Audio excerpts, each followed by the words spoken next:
तो आखिर देखते हैं कि हमास ने ये हमला क्यों किया है इजराइल के ऊपर। और इस सबसे जुड़ी हुई जो सूत्रधार है वो है अल अक्सा मस्जिद विवाद।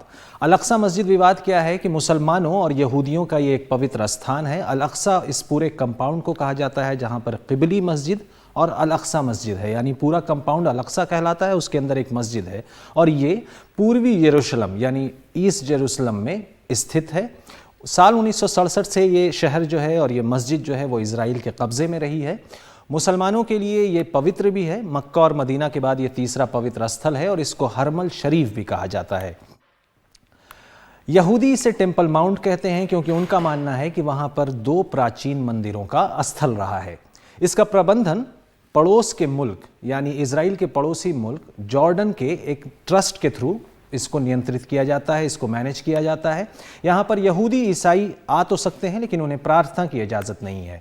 कुछ साल पहले से इजरायली सेना की तैनाती यहाँ पर बढ़ी है और 7-10 साल इसी इलाके में यानी अल अक्सा मस्जिद के आसपास हुई घटनाओं ने इजराइल के अंदरूनी सियासी और सिक्योरिटी के इश्यूज़ को बहुत इन्फ्लुएंस किया है।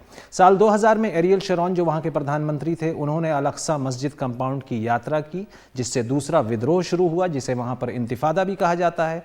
और आते हैं साल 2021 में मस्जिद में इजरायली सेना के छापे भी डाले गए। उसी साल वो संघर्ष जो है करीब 11 दिन तक चलता रहा।